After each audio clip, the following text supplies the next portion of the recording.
working together is gonna be legend. Wait for it.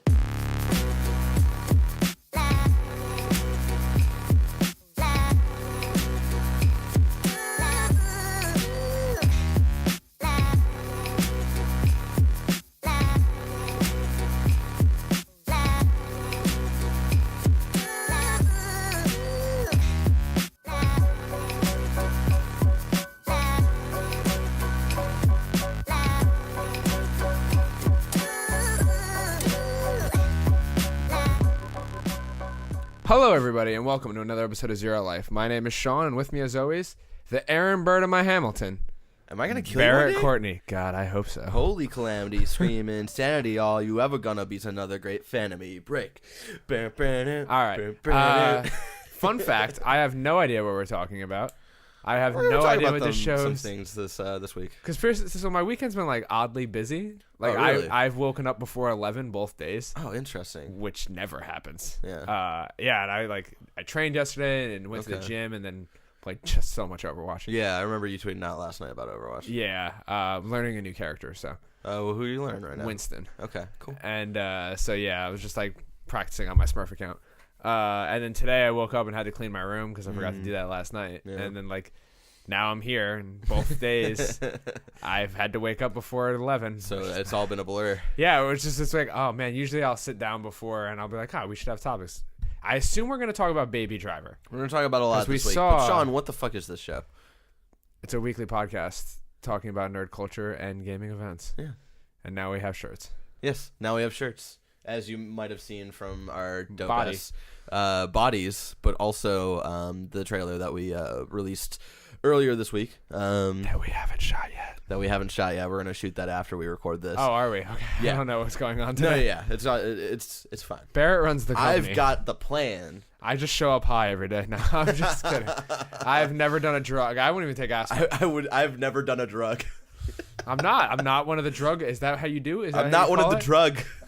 I am not a user of the drug. Okay. Yeah. So I will never be satisfied. You can now. Okay. He's really into Hamilton right now, and I get it. I fucking get it because I'm. My favorite is that's like 90% of what I'm listening to right now too. My favorite is like Slyclone's like, who was like, I remember like gushing about Hamilton like a year ago. It's like. Fucking casuals. Yeah. Sly, and then like Jose Otero. Yeah. Jonathan Dornbush. Dornbush, yeah. All our fans, our friends who are like fans before we were.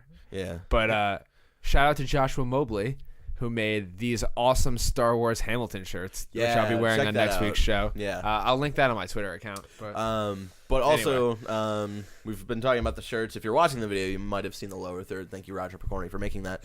That'll show you the link. It's teespring.com/ZeroLifeT, just the letter T. I couldn't get Zero Life, so they're like, Zero Life's taken. I was like, what the fuck? Who took Zero Life? I have no idea. I say we burn their house down. So it's just Zero Life T. So there you go. And you know, as we have here, it looks good in black and white. So there you go. But so you're worried about what the fuck we're gonna talk about this I'm not worried because I have a responsible partner. I just show up and tweet about stuff. And hi. And drug. And drug. No, I show up and I'm like, yo, what's for dinner? Yeah, and it's ramen? only like Are we doing ramen? 1:30. I don't know if we're doing ramen. What's going on? Ramen? Oh god. We got ramen last week and it was pretty good. NES style Joy-Cons have been announced, Sean. Are they like Switch. the $100 ones? There's $200. That's fucking ridiculous. Now, I was all on board for themed. By the way, if you're watching this, it's after 4th of July. Happy birthday, America. Oh yeah, this will post the day after 4th of July. Can't believe you're 2017 years old. Yeah. Not how it works, but okay. No, I've seen actual tweets like that. It's like one of my favorite things to do is like troll the 4th of July hashtag. Hashtag Happy Birthday America. It's the funniest thing you'll ever hear in your life. Okay. I was all on board for stylized Joy-Cons. Yeah, we've talked about before, like how we want like the sort of see-through like N64. They like, can't be style. 70% of the fucking console cost. Yeah, it can't. That's fucking. I don't know if ridiculous. that's because that's numbers and math, and that's clearly not my thing. How much is the Switch on sale for right now? $250. Is it on sale? Or no, but like, what's the price right now? Is it $299? $299. So that would be that's a That's 2/3 to 66%. 66. I was close. 66%. I knew it was over 50, so I just shot to 70. Yeah. That's how my brain works. 66.6%. That's the devil's number. It is. Nintendo. Satanists? Confirmed. No, that was a joke. I was worried about my energy level coming into the show, but I pounded 2 taquitos and drank a whole Dr. Pepper. And now you're on cocaine. Before I self-destruct later in the bathroom, I am going to be all of the energy. So it's like, have you seen the picture of them? Yeah, they look cool. They look so fucking dope, but it sucks. It's one of those shitty things where it's shitty and poopy. And when Alexander Hamilton invented money, he did not want us to spend 2 whole Ben Franklins on those. Is that who's on the 100? I don't make a lot of money. I rarely see them. I don't know who is on the $100 bill. It could be a cyborg by now. Is Trump on the 100 yet? God, no, please. I forgot what I was gonna say, but it sucks. It sucks. But we also haven't talked about I forget when they announced it, but the Super Nintendo Classic. How do you feel about that? I'm getting prepared. I'm preparing my butt. I feel all sorts of ways about that. Yeah. Because let me tell you what my favorite console of all time is. It's the PlayStation 2. Okay. But secondary, it's the Super Nintendo. Yeah. And it's very close. And before we get into the lineup of the games are fucking amazing. You're going to tell me that I can get Earthbound on my Super Nintendo Classic and not spend 5 billion Ben Franklins? Are you out of your fucking mind right now? Yeah. I saw that lineup and I was everybody's making a fucking big thing about Star Fox 2 finally releasing. Yeah, I mean it's been a lot. Cool. It's been available on every website since 1999, but yeah, it's pretty cool that you can finally buy it. Yeah, legally and shit. And then and if I have to stab Donkey someone, Kong Country, it was probably an oversight that they didn't put 2 on there. Yeah, but I like first Donkey Kong Country a lot. Yeah. And then you got Super Mario World. And then there's the over game, the meta game when it comes to it, which is trying to find one, which is real life deathmatch. So you have to go to a Kmart and murder someone in order to get it. So apparently, my phone might die. They're trying to be better this time around. They have said they're going to have consistent stock of these until the end of the year. And it's coming out in September, I believe. So it's a good 3 months of it solidly being in stores. When the NES Classic came out last year, came out in November, and it was sort of in stores on and off for a month, and then they just stopped showing up. So hopefully for this one, maybe it's only available till the end of the year, fine, but at least we know this time around that it's only available till the end of the year, and there's a solid 3 months of trying to get it. So hopefully they're better this time around. Fool me once, shame on you. Fool me twice, still shame on you. You shouldn't be fooling people. Fool me for 10 years, shame on me. I don't believe it. Yeah. Until I have one of those motherfuckers in my hand and I'm looking at it, I do not believe it. Because this is what always happens. Yeah. I get burned. Yeah. I get my hopes up, and then they're swiftly dashed. like Aaron Burr's political career. Oh my god. I'm not gonna stop now because I know it annoys you. Someone's coming dying for you. Yeah, someone's pregnant. I don't know where that's from. Yeah, so I was I don't know. Until I have one of them, I want it. It's just I wanted the NES Classic if I could get it. Yeah. Because I was I don't know. Those OG games are fine. They were great, whatever. but not this is my childhood. Oh, and Link Super to the Metroid? Past, Super Metroid, Link to the Past is on there. Fuck, dude. Castlevania? I think there's a Castlevania game on there. I don't know. Oh, I'm thinking of the other one. But okay. Yeah, I'm I want this. I also want the Japanese version really bad. Famicom? I might import the Japanese one too because it has box the looks really dope. It has the cool buttons. It has the actual because our Super NES here. Let's be real, guys. I mean, we won the war, but Japan really came out on top when it comes to the button coloring of the Super Nintendo. Yeah, it's just a cooler looking console. Yeah, because here it's the dark purple, light purple. Yeah, right? which I'm a fan of. I'm a purple guy. I love me some purples. Yeah, as you can tell by our goddamn logo. Yeah, but yeah, I'm done with those colors. Yeah, I'm really excited. I'm excited to see if they decide next year to maybe do a 964 mini or classic, whatever. That'd be pretty cool. It'd be pretty cool. No, Get I don't Donkey think it Kong would. 64 on. I don't think it would. Why not? Because that is the generation of games that is. There's a hard line in time where there are certain games that are virtually unplayable. And N64, PlayStation 1 is that era. That's fair. That era of games, the jump to 32-bit. Like GoldenEye's very I think bad it is. now. No, 64-bit, obviously. It's N64. Yeah. The jump to 64-bit where we were doing, like, with the exception of, like, Super Mario 64, which is still kind of tough to play nowadays. Yeah. There aren't a whole hell of a lot of N64 games that are, like, you will Ocarina. go back and play and still have fun. But will you have fun playing Ocarina after playing Zelda? The one we have now. Oh, Really? yeah. Because I've heard a lot of people being like, I could never go back. I think, I think people's thing with, like, I think they're two entirely different styles of games. And I can, like, yeah, when I want that cool open world experience where I'm, like, discovering shit on my own, like, I will play Breath of the Wild. But when I'm doing, like, when I want, like, big, expansive, like, dungeons and shit and, like, fucking cool boss fights all the time, like, yeah, I will go back to Link to the Past and Ocarina of Time and shit, you know? Like, I think it's definitely a step forward for the franchise, but I don't think that lessens the quality of those games. My big problem with it is, like, you would have to basically remaster any game you put on it. Yeah, Because, like you would have to basically change how the controller feels too. And the art style does not age well. On any N64 game, you very rarely look at N64 games and you're like, that still looks good. You can look at Super NES games and be like, that still looks good. Yeah. Like Super Mario 3D or Super Mario 3 still looks good. Like you can still play that game; it's completely playable. So that's like what I worry about. Because like that was my next like, they should definitely do that. But I think if they do, it'll be a much bigger deal. Like it'll be like we remastered 17 games for the N64 Classic, and the N64 controller no longer breaks your thumbs when you play it for too long. But I honestly think the best play is to just start doing virtual console shit. That's what I want. Yeah. I don't like, because the Super Nintendo Classic is cool, but it makes me worried about, like, are they actually going to do virtual console, or are they just going to bang one of these out every year?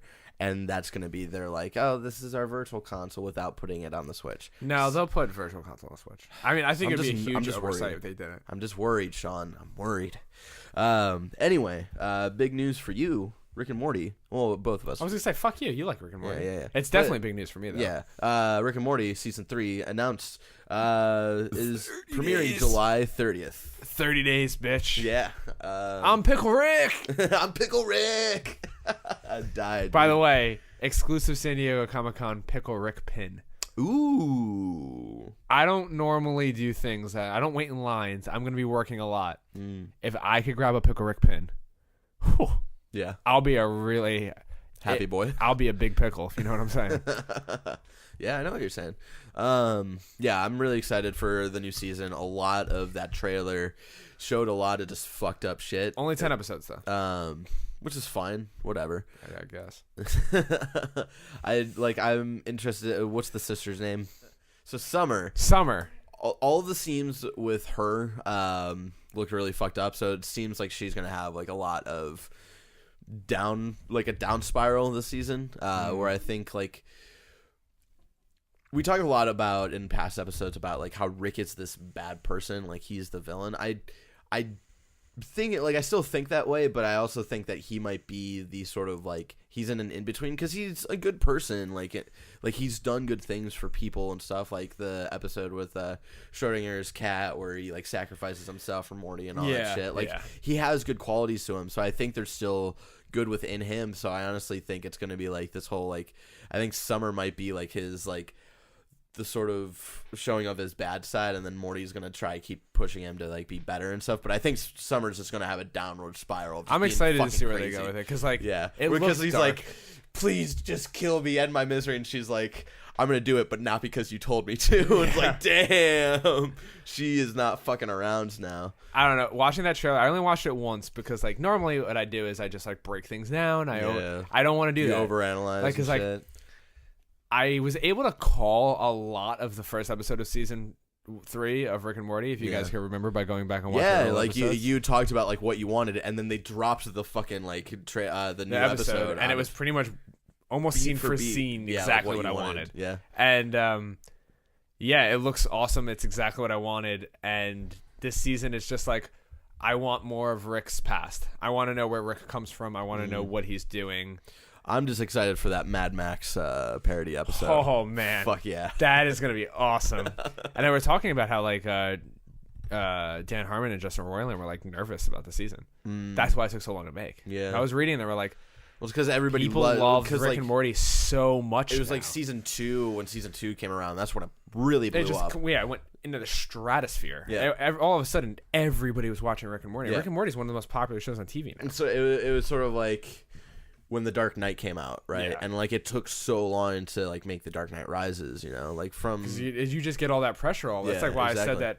Like I said this to Alyssa before. Like I have no idea what Lin-Manuel's going to do after Hamilton. Like how do you follow up something that's largely considered to be perfect? Yeah. So like it's the same thing where like people love the second season of Rick and Morty so much, and then love those characters so much. People are getting Rick and Morty tattoos, and like it is just blowing up. Like pretty much no Cartoon Network show has ever blown up before. Yeah, Adult Swim. At least, Adult Swim. Like I would like original programming. I would argue Aqua Teen Hunger Force was huge for the time. Yeah, but I don't think it was. But I also like when Aqua Teen Hunger Force got big, the internet wasn't nearly as big as it was. Yeah. I would say, even though I'm not a huge fan of it, I would say Metalocalypse also was huge. Yeah, but not like this. This is pop culture. Rick and Morty is pop culture, baby. Yeah. Like that is like. They're got their own panels. But I would go like Metalocalypse, maybe not. But I would argue Aqua Teen Hunger Force is pop culture still. Yeah, but I don't think there's as many fans. I think Rick and Morty's bigger than it. Okay. And I think that the height that Rick and Morty had, like the ceiling, we haven't even hit the ceiling yet. Yeah. And I think it was like I remember when my friends Henry and Ricky like had me start watching this show. They're like, it's an Adult Swim show, and I was like, oh god. Because there's so much crap on Adult Swim. There's so much bullshit. Because I remember at the time that was around the time we were doing BTG, and we had an episode talking about like how bad Adult Swim was at the time. And it was like, there's the fucking show about a dog who like is like Satan or something, and then there's like fucking Super Jail. There's just like, there's too much acid trip shows on that like channel where it's like, if you want to have a couple of those things, that's fine, cool, whatever. But then there's just like garbage. There's straight up garbage. So it was like surprising to watch this show that wasn't that. Like it was still like that fucked up weird humor. Yeah. But it was still like there's still a point to it. Where I feel like a lot of the other shows. Story. Yeah, I feel like a lot of those shows don't. There's characters with depth. Yeah. And like Rick is very clearly not all that we've seen so far. Exactly. So and it's like, again, I always have this thing where I wish everything was on Netflix. I wish Rick and Morty was a Netflix show. Yeah. I think it would be cooler if it was a Netflix show. Yeah. But I think Adult Swim's doing a great job. They just got to crank these seasons out a little bit quicker. Yeah. Because like I can't be like once season 3 ends, am I gonna have to wait another year and a half for season 4 or 2 years almost at this point? Almost 2 years at this point. Like, it's too much, man. I don't know. I'm excited though. Oh, I couldn't be more. I really hope we see the Meeseeks again. Hey, Mr. Meeseeks, look at me. Like I know that they don't like to rehash old stuff like that, but it would be cool for like a Mr. Meeseeks. I saw a really funny shirt that was like a bunch of Meeseeks like killing themselves, and it was like Donald Trump trying to spell his name. That's pretty good. Sort of related to like news recently, like TJ Miller left Silicon Valley. He had that interview where he was like basically like, I love Mike Judge, but fuck all the other producers and shit. I was like, oh, that's that sucks. Yeah. But I had just binged like most of Silicon Valley yesterday. And that show's pretty good. It's like, I was talking to Alyssa, and like Alyssa sort of had a problem with it like at first, and I think she's gotten used to it now, where it's like it's funny, but it's not like laugh out loud funny. Like they're put in like funny situations, and I think the story itself is just, it's like that really good like underdog story where they're like you're rooting for them so hard. They're like the little guy, and they're like basically like trying to be taken over by like their Google equivalent and shit, and like it's just. It's a really fun show. I haven't finished it because I think there's 4 seasons at this point. I think. Did you? The only time I watched the first season, and it was like, it was funny. It was fun. Yeah. I didn't like the characters enough to keep watching. Yeah, and then like I understand Mike Judge. Like I watched so much fucking King of the Hill and Beavis and Butthead and all that stuff. So like I understand a little more like going into it what it was going to be. So like I have like a little more patience for some of the things that like people probably are like whatever about the show. Yeah, there is a really funny scene though, the jerking guys off scene. Yeah, where they're coming up with the middle out, and they're like, "How many dicks would like I have to like jerk off to optimize maximum jerk off time and all this?" Yeah. And that's how he comes up with the program that fucking blows everybody away. Yeah, he's like and the jerk off. He's like, "I'll jerk off every guy in that room if I have to." And he's like, "How would you even do that? You only have 30 minutes." And they're like, "Well." And they're like, yeah, they write the fucking giant math equation. It's like, if we go dick to dick. Do we have to factor in the height of each dick for, like, what we're doing here? That was, like, it's so good. And I feel like there is more of that in seasons 2 and 3. And, like, you know, like, they get fucked over, like, repeatedly. And, like, they're about to, like, almost close their doors at the end of season 3. And then... but Dinesh, the Pakistani guy who's in the Big Sick, that comedy movie now... a couple episodes earlier, he had made a better like sort of like conference video thing, like Skype and shit, but like a better version of it, only to use it to make sure this girl that he was flirting with was actually like hot and shit, and then it ends up saving their company and stuff. So it's like it's funny and I appreciate it. So I'm excited to finish up, start and finish season 4. I'm bummed TJ Miller is leaving because I do really like his character. Like he's very douchey, but he's also someone who like he has his moments where like he is like he's looking out for like the nerds and stuff, and it's cool. So I like it. I'm bummed Miller is leaving and all that stuff, but I just wanted to bring that up really quick. Yeah, I watched Hassan Minaj's stand-up special yesterday. Oh yeah, and really funny. Okay, it's one of those. There's like a weird trend in comedy right now where things are also sad. Yeah, where like they're being very real. It was really started by Louis C.K. Yeah, he was the one who really started that trend, and then everybody started jumping onto it. Yeah, because Hassan Minaj, while it's funny, is very real. Yeah. And like there are some points of it where it's like, oh shit. Yeah, you're like, holy shit, dude, that's and it's like it's great because it ends with the story of him getting hired at the Daily Show and being like, I was walking through the hallway and like they had all the pictures of correspondence that came before me. He's like, I'm looking up at Steve Carell and Stephen Colbert and John Oliver and Sam B, and he's like, that whole story where he talks about meeting Jon Stewart and like Jon Stewart saving his interview because his interview was going terrible, and like him stepping in and saving it, and like it's really cool, and he's got some pretty funny like jokes in there too. But a lot, it almost felt like stand-ups are starting to feel more like one-man shows where they're like talking about their lives in a way where not everything is funny. I don't know, it's I appreciate that, and I think that's like I think that's what Bo Burnham tried to do back, like when he was doing the like his second one, not What, which came out like a year, or no, What, that came out in like 2012 or something. Like I think it's very much that, like, yeah, there's more, like he still has like his music gimmick, but like that was one of the first times where I felt like, oh, this isn't just a stand-up thing. This is like a show. This is like a one-man show. Like the one where he's doing the left brain, right brain song where he's like he separates his two minds, and then like they have to like they're all fucking miserable, and then they realize like, oh, we need to meld them together for Bo to be happy and all this shit. And then like the end where he's doing like the pointing, and it's like when he points this way, he's talking to a girl he knew from high school who treated him like shit, and then like she's like, oh, but like, you know, we're gonna be at this party later and you're all famous now, right? So like you should head over. And then like he points this way, and it's like a jock he like went to college with who's like, oh, like you used to be so cool and now you're just so phony and stuff, whatever. And then he points like this way, and it's like his manager, and it's like and like these full-fledged like pre-recorded conversations he's having with them, and he turns them into beats and shit. And then like at the end he melds like all of their conversations together. That's like says out like, we think we know you and shit. And so like that was like the end of Bo Burnham's What is like that is like one of the first times where I was like, this is fucking real. And it's like, it's sort of funny, but it's also sort of like really fucked up. And yeah, so I don't know, check that shit out. Yeah, it's cool. It's cool. Samanaj on Netflix right now. Yeah. Mario Kart 8 I just wanted to say really quick. I got the final cup 3 stars on 200cc, and I literally have nothing else to do in that game now. I was stuck on the fucking Crown Cup because Rainbow Road. Yeah, Rainbow Road 200cc was fucking impossible. But I found the guy Koopa Troopa with the regular cart with heavier wheels, and I think the regular Mario Glider. Kart 8 glider. And I was able to do it, and I did it last second too, where it was like that final turn. I went around the first place and like had a fucking mushroom and sped through, and I was like, yes, fuck yes. So Impressive. yeah, I'm good at video games sometimes. You're good at Mario Kart. Yep.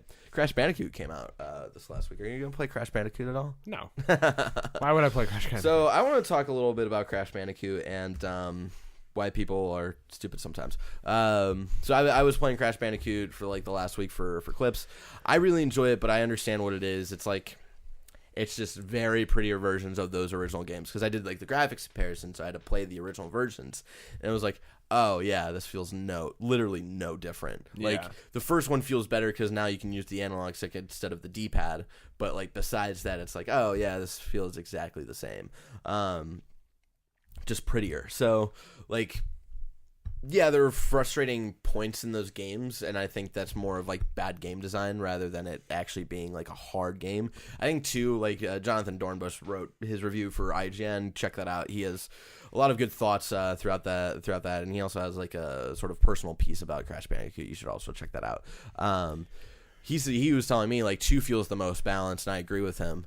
And 3 was the one I was excited about because 3 was the only one I played as a kid, Crash Warped, and because I really liked those boss fights. And so like it's weird because like 1 I think is really hard, but not because it's on purposely hard. It's just fucking bad game design.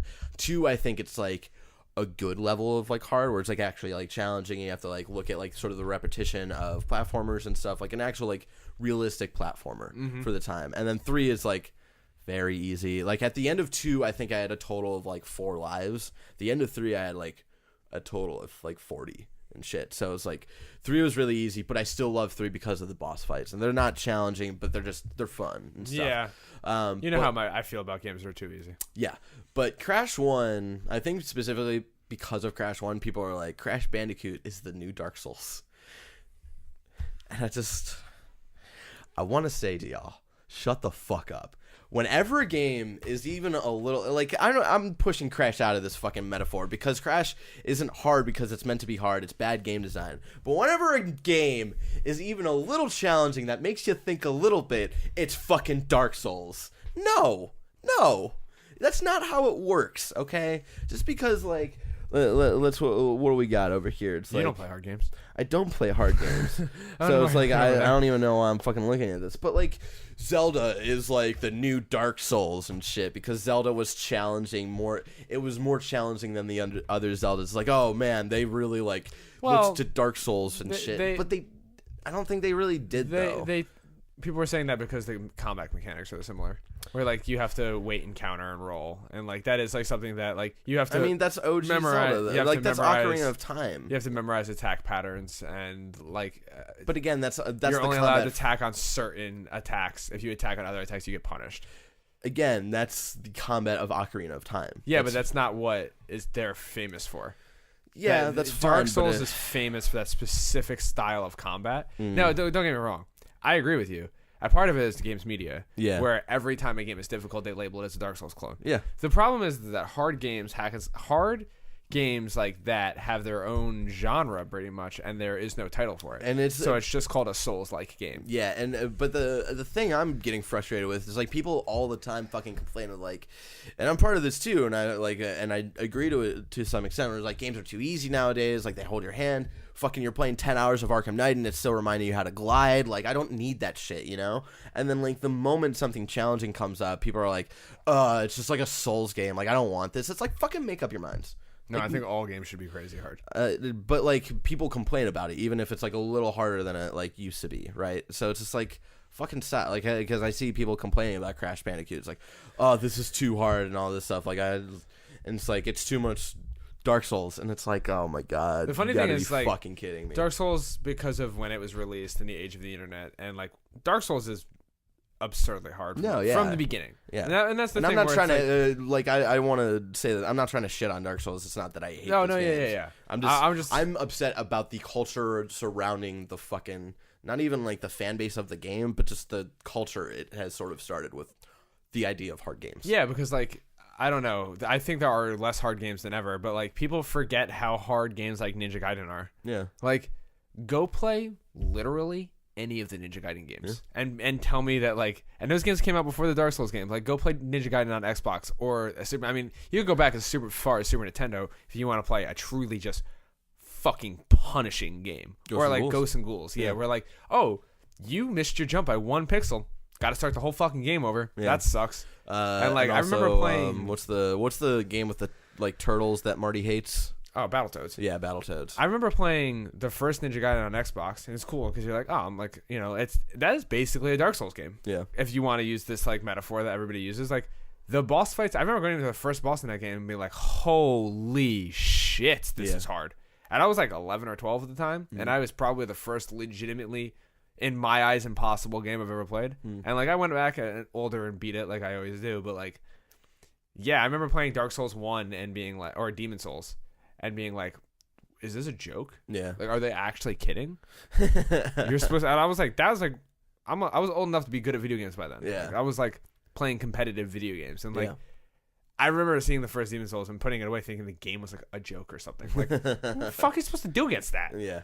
But like, I don't like that people fucking, do that. Like, it's sort of become a meme now of like Crash is like Dark Souls, because someone like, I forget, I think might have been Games Radar who compared it to Super Meat Boy and Dark Souls and stuff, and it's like, that's stupid. It's stupid, and I'm gonna explain why it's stupid. It's because it's not like Crash Bandicoot is a new IP, and it's like, oh yeah, we're trying to be hard and like stuff. It's like, these games have been out for like 20 fucking years, you know?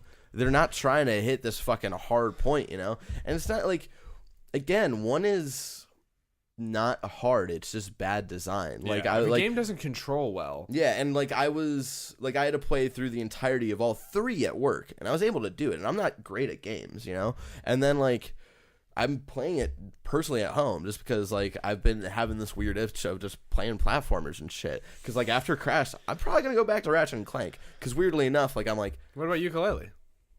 Again, I'm waiting for the Switch, and it's never gonna come, and I'm just never gonna play it. But I'm still holding out for the Switch, boys. Let's go. So like, I'm in this weird like, this sort of 3D platformer mood. So probably after Crash, like, I'm in the mood to play Ratchet and Clank again and shit. And like, yeah, I'm playing it again at home, and like, now that I've gone through one, I've sort of like learned the like sort of bullshit things. There's really only 2 stages that are bullshit, and it's the one where you're on this rickety bridge, and there's this weird dog goat thing that like fucking runs at you, and there's like boards that are falling, and there are boards that make you slide, and it's just it's a bunch of bullshit.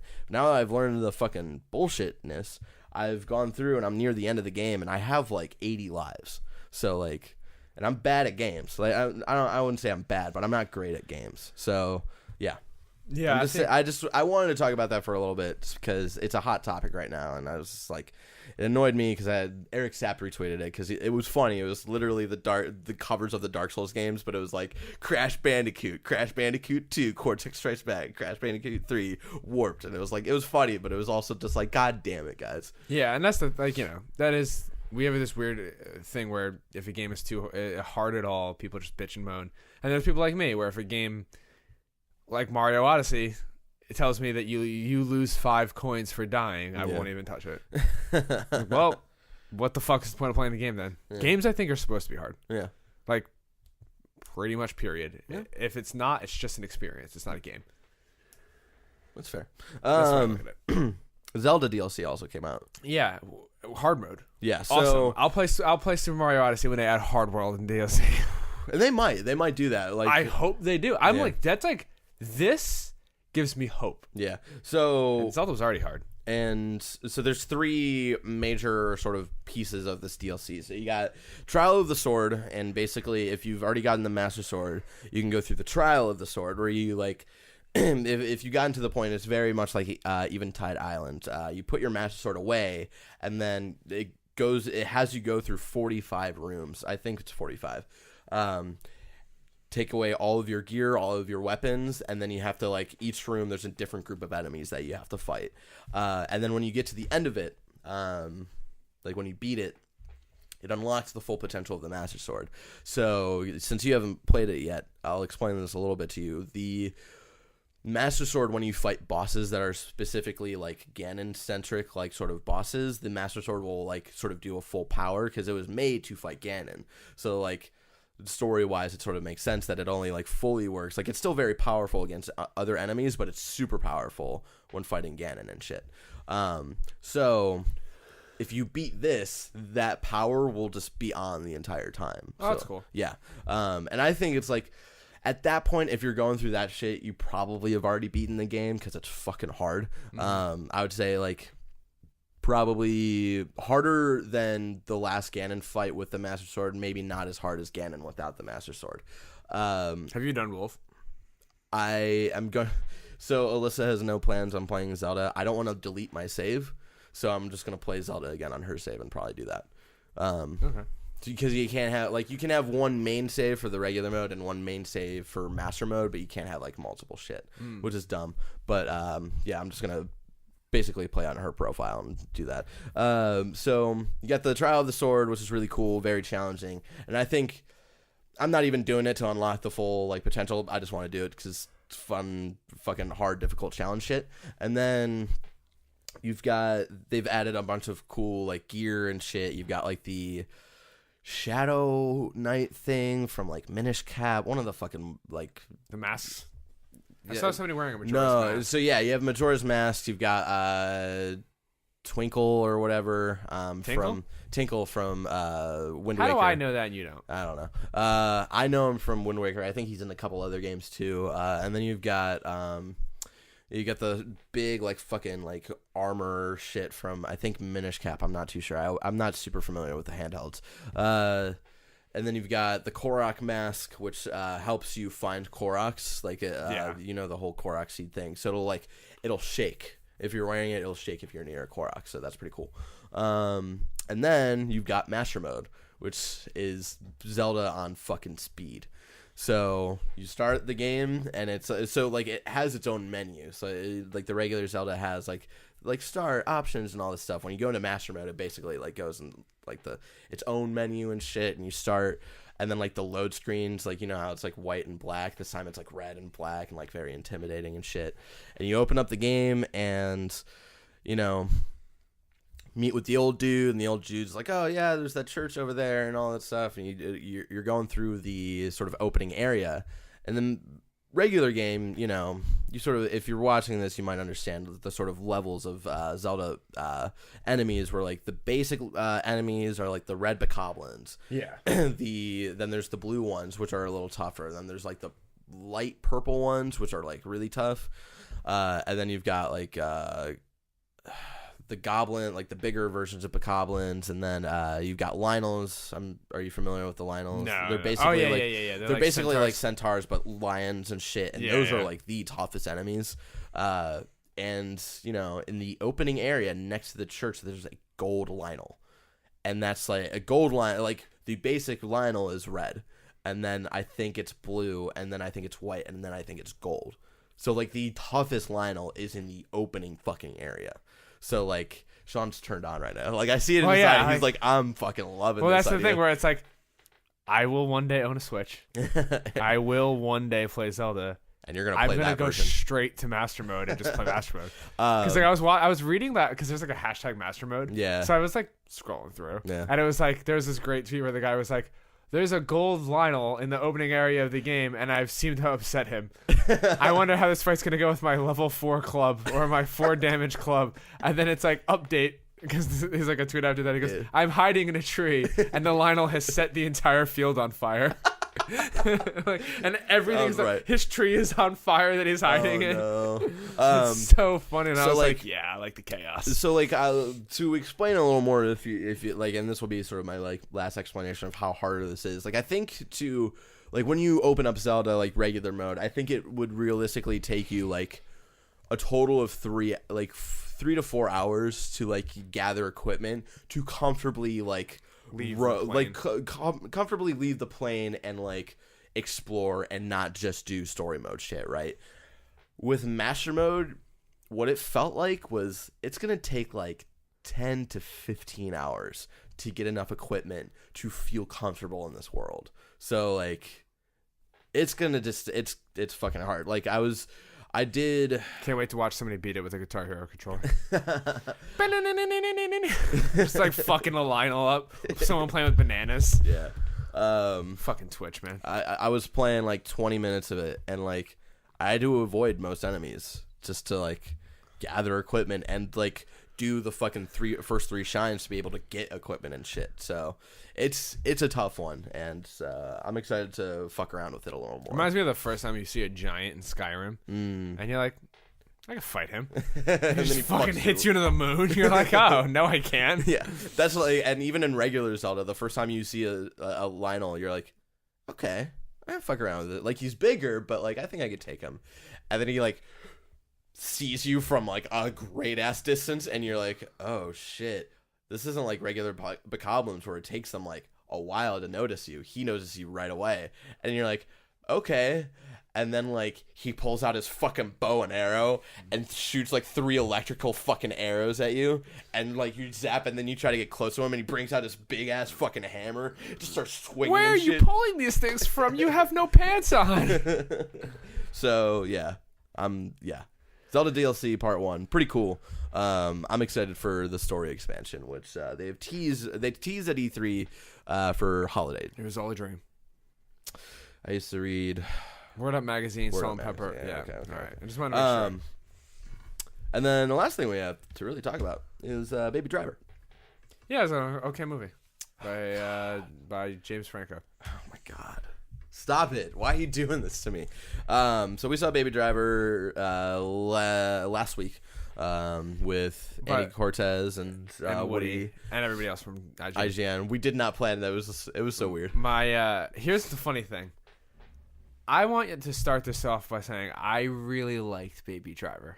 This is the first time since I've moved here that I like something less than you do. Yeah. Because you were like, that's the best movie I've seen in 5 years. And I was like, no, I didn't say that, because like when the movie ended, I was like, I have a lot of feelings, and I saw it in your face. You're like, yeah, he's probably disappointed by this movie. I was like, no, like a lot of good feelings. Like, this is one of the best movies I've seen in the last couple years. yeah. That's what you said. Yeah. Yes. And then I was like, because I don't think like I still love Birdman. blown. Like, I was completely blown away by that statement. yeah. Because this is not one of the best movies I've seen in the last couple of years. It's a good movie. It's very good.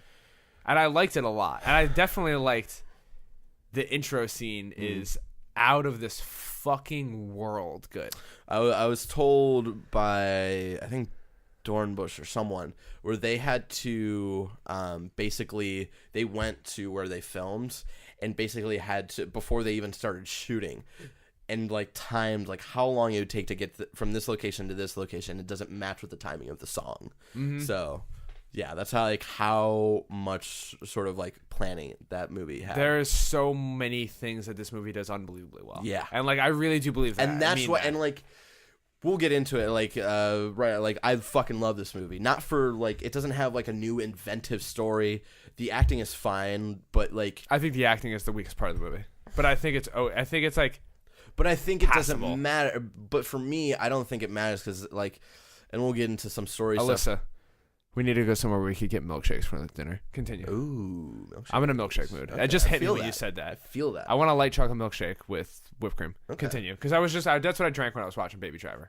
Like a fucking 10-year-old. And so it's just, God, it's an editor and cinematographer fucking wet dream. Like, that's what that movie Yeah, was. the first And that's what, and no, like, 2/3 of the movie I think are like that.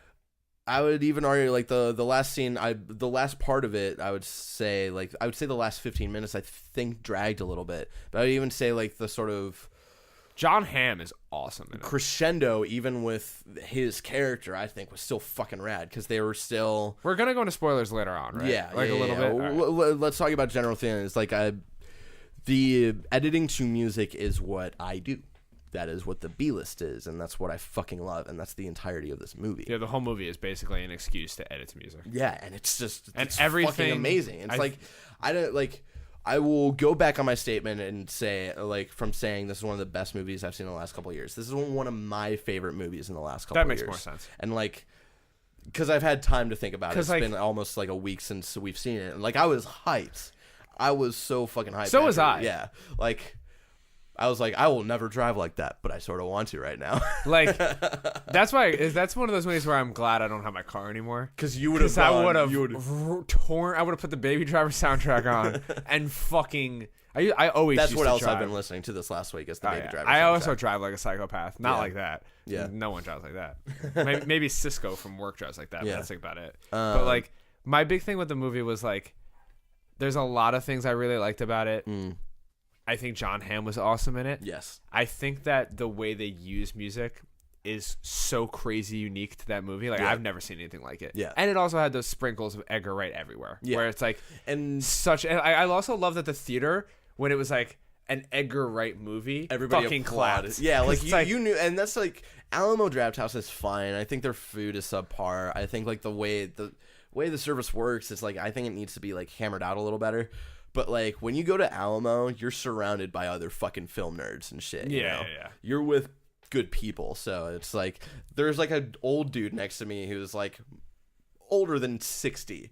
Who was, like, after that first sequence, he was like, yeah! Like, he was fucking hyped. And I was like... Well, that first sequence...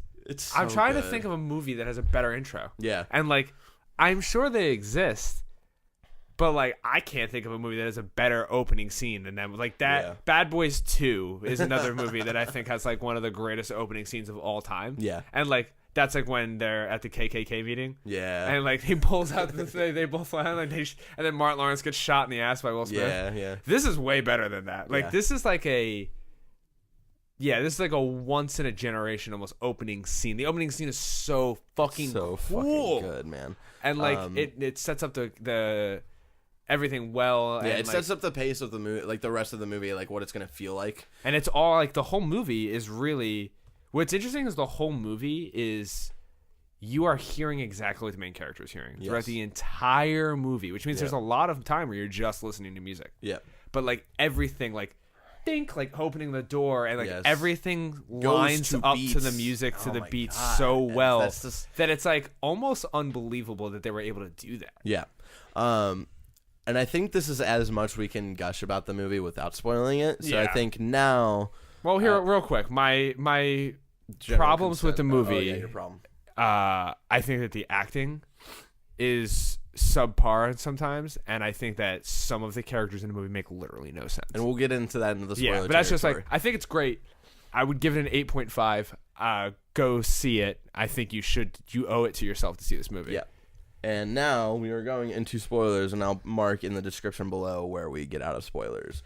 Fun fact, by the way, when you were just like, this is going to be one of my favorite movies, I'm probably going to say the exact same thing on Friday when we see Spider-Man. Thursday when we see Spider-Man. Yeah. Because it's like, no, like, I get it. Because it's like, yeah, this is like everything that Barrett Courtney wants in a movie. Like, all this needed to be was a movie about drifting ships in a pirate ship to cut to music by Edgar Wright with Donkey Kong 64 as a playable fucking as the after credit scene, and it's pretty much Barrett Courtney the life movie. But Spider-Man's gonna be the exact same thing for me. Where it's and I agree, because I don't think you understand how big of a Spidey fan I am as well, and like I've been nervous about this movie, but Spider-Man, like, you can ask my mom. My Spider-Man toy when I was a kid was the toy. Yeah, like, no, that shit broke. Like, we were getting a new Spider-Man toy that day. Like, that's how important it was to me. No, and I'm not saying that, like, for me, though, I will overlook almost anything that is wrong with the movie as long as Spider-Man is. Like, I don't give a fuck about Venom. Like, whatever. Make it, you know what? Venom should have been red. I'll put a boot in your ass. Like, I don't give a fuck, man. Like, I'll overlook anything as long as Spider-Man's in a movie. So, you won't. So, like, that's why I'm saying on Friday, this movie could be like 29 minutes of just Aunt May. She's gorgeous. She is very beautiful. I've had a crush on her since My Cousin Vinny. Baby Driver. Okay. So, let's get into the weeds then of like your problems. Kevin Spacey's character makes literally no sense at all. So why does he make no sense? Because he, spoilers, dies for Baby. Oh my God. After Baby sabotages his operation, kills his men. And 20 minutes ago was threatening him, like, if you don't do this job, I'll fucking kill you. I'll kill your girlfriend, and I'll kill your stepfather. Yeah. But now, even though everything was going perfectly until Baby lost his mind and just started killing people, he just kills Jamie Foxx, which is completely out of character. But like he snaps, I guess, and I think murders the thing this man. with Baby, I think it's with his progression, and this is we'll get to specifically why I forgive a lot of these things. It's not just because of the editing; it's because of the style of the movie itself. I think through Baby's head, I think he was like, this man is going to kill a bunch of people if he continues to live. So I think it was like that one sacrifice, save a bunch of people. Because it's not like because they do this later and they do it on purpose of like, even though he killed him, he still gives the lady her purse back. Yeah. He's still he's a good person. Yeah, he's still a good person. I'm not saying he's not. Yeah. I'm just saying my motivation is not even with Baby. My problem's not really even with Baby. It's Kevin Spacey's Yeah, character. because like... And I thought about this, and I think... Because I thought about the scene a couple of times, because you and Scarpino were making this argument to me the other night. But Kevin Spacey's character doesn't die for Baby, though. So those guys show up. No, listen. So they do the whole, like, exchange of the guns, and then what's-his-face's character? Jamie Foxx. Jamie Foxx's character fucks him over, and that's on him. But those group of people see that as Kevin Spacey's character fucking them over. Those three guys don't come there to kill Baby. They're there to kill Kevin Spacey. Yeah. So Kevin Spacey dies because not protecting Baby. He's doing it. But he says he will. In literally the scene right before that. I'll take care of this for you. Like, they're totally... Kevin Spacey should have killed Baby immediately. When he walked back in the room, he blew the operation. He blew all the money. He's gone. Yeah. And, well, Baby has the money, but it's useless now. Yeah. There's no defense. Yeah. One of his men is dead. And, like, he's taken I mean, this is a job that if he didn't do, he was going to get killed. Yeah. And Kevin Spacey just went from, like, I'll break your legs and kill your girlfriend to, like, whatever, dude, go get your mom's tape. Like, what the fuck is that about? Like, it just switched. So, if we're going to give shit to Jyn Erso for, like, flip-flopping like a motherfucker, then we gotta give shit to Kevin Spacey. And I think when you see the movie again, maybe you're looking for that a little bit more, and maybe the way I saw it is like, because you see Kevin Spacey and he is like, he's prepping a gun, and like I thought he was prepping the gun for Baby. Me too. And it like, made sense. But it doesn't click until those guys come. The guy who plays fucking who's the guy who like is famed for possibly killing fucking Easy from NWA. Yeah. That That producer guy. He plays yeah. that character in Straight Outta Compton. And his character, like when they come back, that's when it clicks of like Kevin Spacey knows he's about to die anyway. I think Kevin Spacey is at the point where it's like, even if I kill this kid, it's not going to matter. I'm about to die anyway because a group of people are about to fucking come and kill me. So I think it was like, and that's why, and this is the reason why I forgive like these sort of loose exchanges, because I think this is a modern version of a good Tarantino movie. From back in the day, like you've only really seen Django Unchained, which I think is like his best sort of story. What a like, film! The best way he has told a story. But like back then, when you're watching like Reservoir Dogs or Pulp Fiction, there are a lot of things that go unanswered and aren't really explained, but are like explained like just enough where you're like, it doesn't really matter. That's not what this movie is about, right? You're right, and I don't think that's what. And that's like.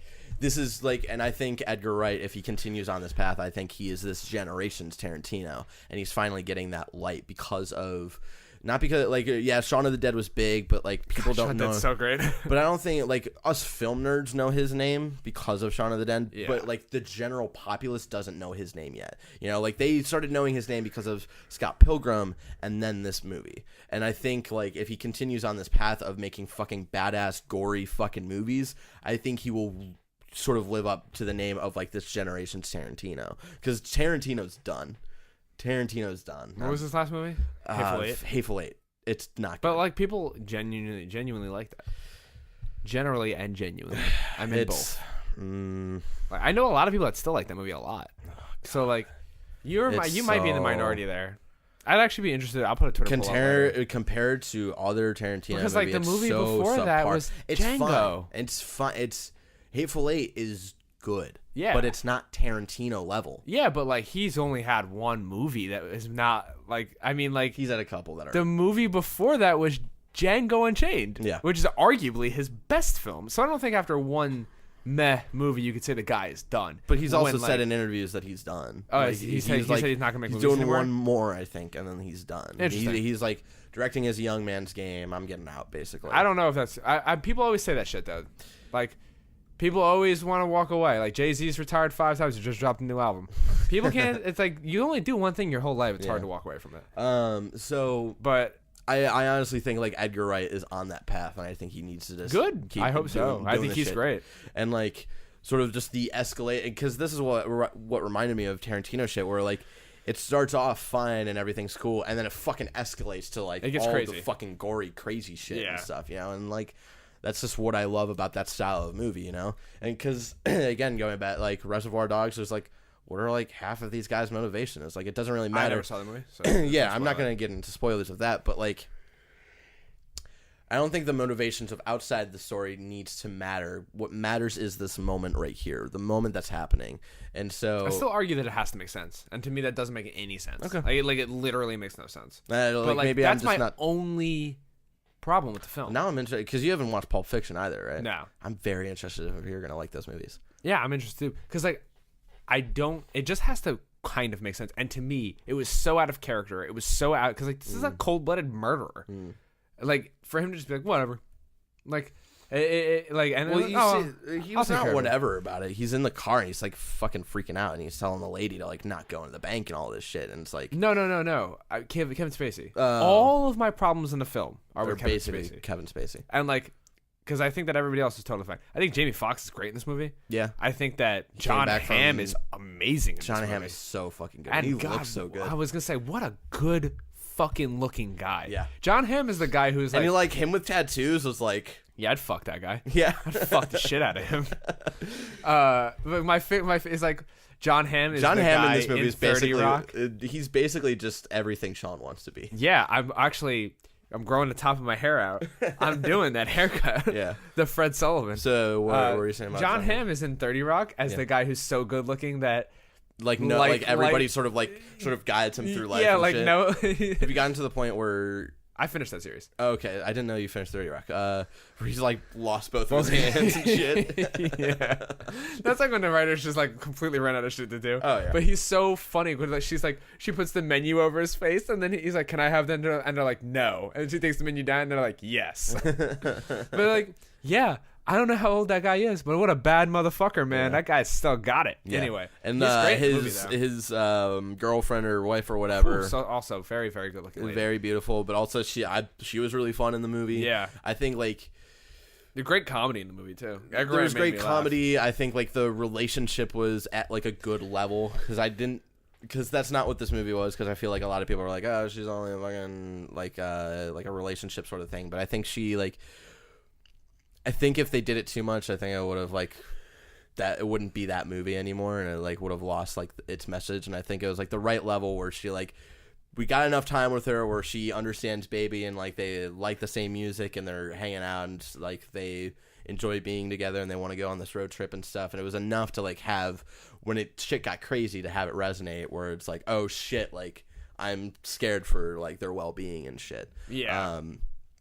But the also like Jamie Foxx also is a little bit too I'll just kill everyone for me.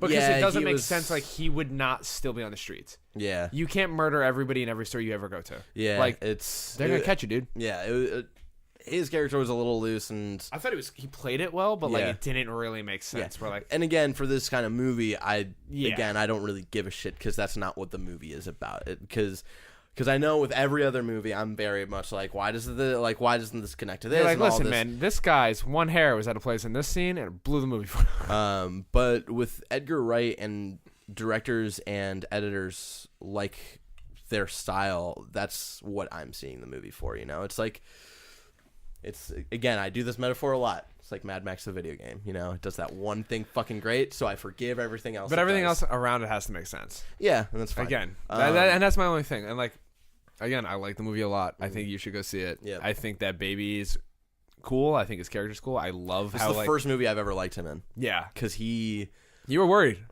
He's in Fault in Our Stars, and he's not great in that. He's in Chronicle, right? Divergent. Oh no, he's in Divergent. And that entire series is awful, and yeah, it's my favorite's when he gets his earphones pulled out in the movies. Yeah, like the scenes where he and that's has... another cool thing where it's like he is a very extreme case of tinnitus. I have a very low case of tinnitus, but it was cool to sort of see like how that all worked in like how to edit into the movie, which was like dope. I was like, oh yeah, I've definitely experienced that before. Yeah, he had his iPod destroyed in one of the scenes, and he's like running through the streets, and you just hear like, boo, and like it's like really like almost it's like offsetting. Yeah, for me it was like unsettling. Yeah, and that was cool for me because like that was the point of that where it was like, and I was scared. I was like, fuck, he's gonna like hit something or hit someone or something because he doesn't have the music, right? And then he steals the car and he has to like he's find like turning a through radio the fucking station. like, oh to my find god, music. it was so good, man. But my only problem with it, one of my other problems with the movie, and this is minor, and this is just because I love cars so much, they didn't drive any cool cars in the movie. And I think, I was noticed on that purpose. too, and I think that because I was thinking, and I was like, this is very cool, and like they're doing all these crazy sets that remind me of like what Fast and the Furious would be, but none of these are Fast and Furious cars. The first car is. Yeah, the first car is driving a Subaru like WRX, which is like that's a car that could do all the shit that he was doing. That's a car that fucks. That is a beautiful car. I love Subarus. Yeah, and but then like I don't know, when he finally gets a nice car, it's like a Dodge Challenger, and I was like, that car can't do the things that he wants to do. Yeah, like it that looks car's nice. just a fat. I don't even think it looks nice. I think it's an ugly car. Yeah. But like that car's like a fast this way car. Yeah. You go fast in one fucking direction. Yeah, he should have been in like it would have been cool to have him in like a Mitsubishi Lancer Evo. Or like one of my car, like my 370Z that I used to drive. I think that's like why I think the reason he was doing that through most of the movie, like why is it like doing like normal cars and shit to show off how good he is, like with just all of the different cars and shit. So. No, I completely agree, but it would have been cool. Like there is a level of cars to where like 370Z is a terrible example, but like you could look at an Evo and not know that that's a track car. And like most people look at an Evo Lancer and they don't know that's like a unbelievably high performance car because it looks like a normal car. Yeah, like it would have been cool for him to have been like picking normal cars, but are like car people will know like that car fucks. Like if he like a BMW M3 for example, people just look at it like a normal BMW. That's like a fucking 600 horsepower behemoth, like beast of a machine. And it would have been cool to see him just like one more time take like I was hoping that he was gonna get an M3, like an old school like, perfect world.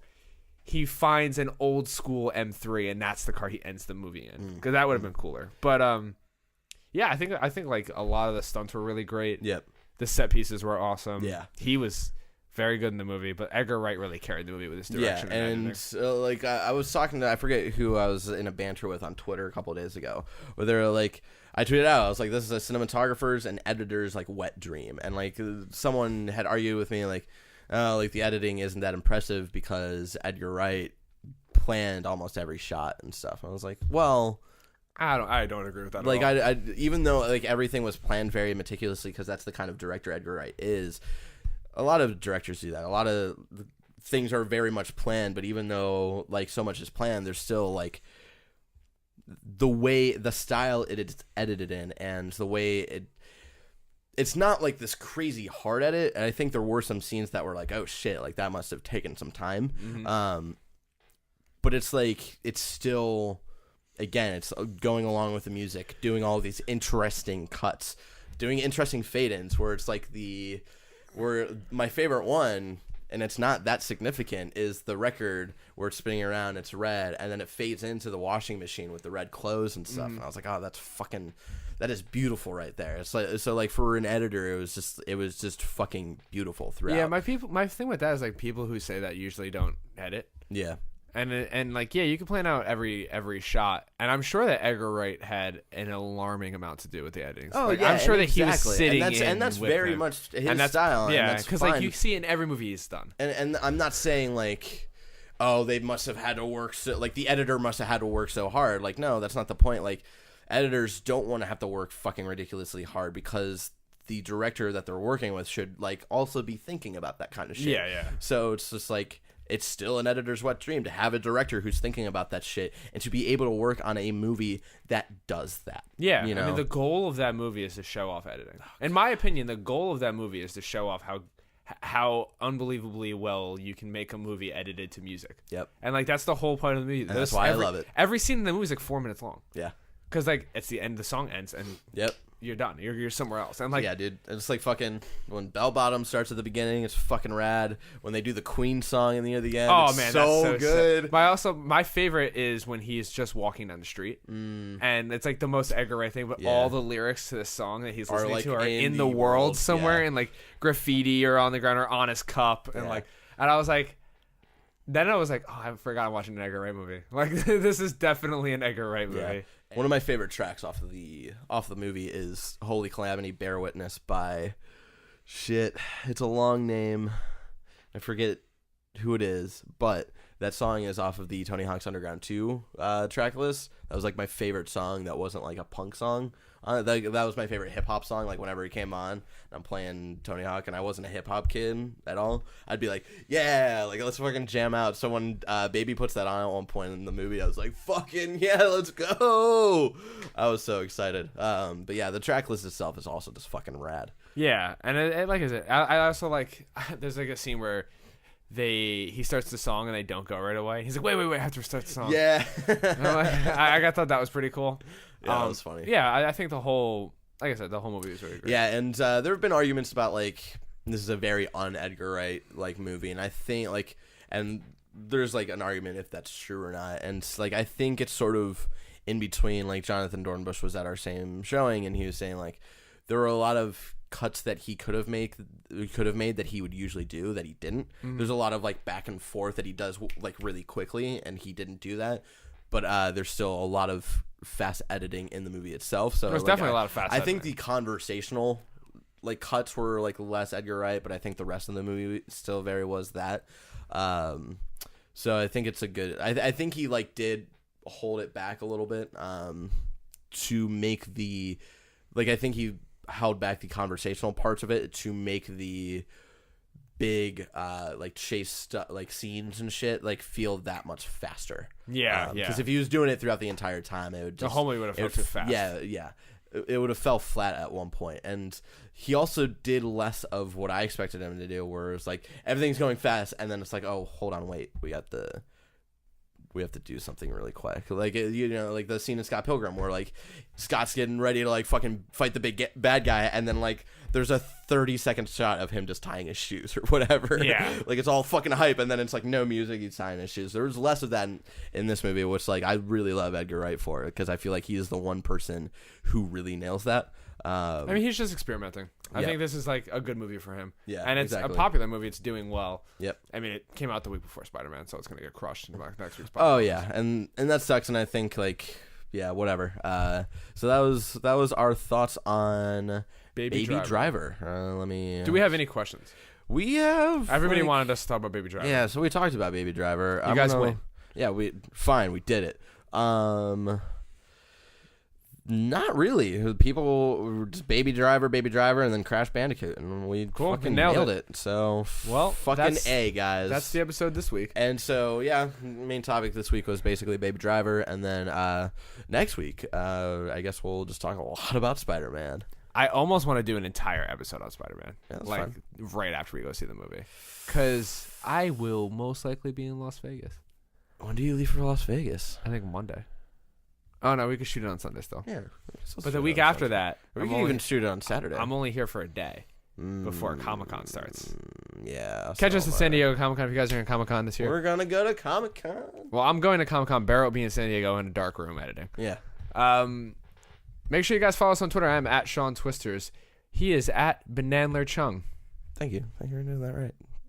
And you can now get our t-shirts at teespring.com/ZeroLifeT. Please buy the shirts. These are the prototypes, so if you're like, oh, that seems a little high, I fixed it. It's hard to make a shirt on the internet. I don't think it seems high. I think the back logo seems low, but other than that, So I made this a little lower. I made the back symbol slightly bigger, like as much as they would let me, and then I made it slightly higher. So these are the prototypes. So they're not the finished versions. The finished versions will look dope. And so these look dope too. These will be printed every 3 days. I think that's how it works. And so every 3 days, the big batch, how many people order that week, they will all print and then come the following week or whatever. So. And the profits of this go towards getting us a new microphone and helping us build our new set and our new house. Yep. People thought we were launching a Patreon. Oh, really? So I got a couple of like 5 or 6 messages from different people thinking we're not doing that. No. We have no plans in the future to do that. No. This is if you want to support us, this is the only way to do so. This is the way to do it. This will allow us money and then also get like a cool shirt. Yeah, you get a cool shirt. It's a win-win. Yeah. And like I said, these proceeds go directly back towards Zero Life. Yeah. We don't put this in our pocket at all. And all of that the faster we get a microphone, the faster Greg Geddes gets onto the show. Yeah. Hashtag Greg Geddes. Part of Zero Life. Part of Zero Life. Terrible hashtag. Terrible hashtag. I don't know why I let you finish that hashtag. There's some bullshit tweet with Trump today about wrestling. He did the wrestling gif and like over the guy. It's back when he was like in a wrestling event or whatever. Yeah. And it's him like beating up this guy and the guy's face is CNN. And so at one point someone tweeted today like, because he tweeted out like fraud news network like FNN. Yeah. Fake news. And someone tweeted out today like, wrestling's fake, right? And I retweeted it, and then Craig responded, and he was like, "Shut up!" Because I think he thought that was a general hate towards wrestling, and I responded to him. I don't know if he's seen it yet, or I was like, "No, I'm not trying to just shit on wrestling. This is in reference to what Trump was talking about." So you're shitting on Trump, not wrestling. Yeah, no. Greg Geddes can be on the show as soon as we get a third mic. Yeah, exactly. So y'all motherfuckers got to buy that, or Greg Geddes is gonna catch you. Let me tell you, you're gonna catch his fists. So yeah, make sure you guys go support the show. Like, subscribe, share. It really does help us out. Make sure you guys tell your friends. Rate us on iTunes. Is that helpful? We're on all the podcast services, I think. Yeah. Most of them. And until next time, are we on Spotify? We're not cool enough to be on Spotify. We're not on all the major public podcast services. How dare you? Get better at your job. It's bad enough. Really use Spotify as their main source of podcasts, though? I don't know. If you do, let us know. Tweet me about your favorite Hamilton song. But until next time. Hit the music, future Barrett, in post.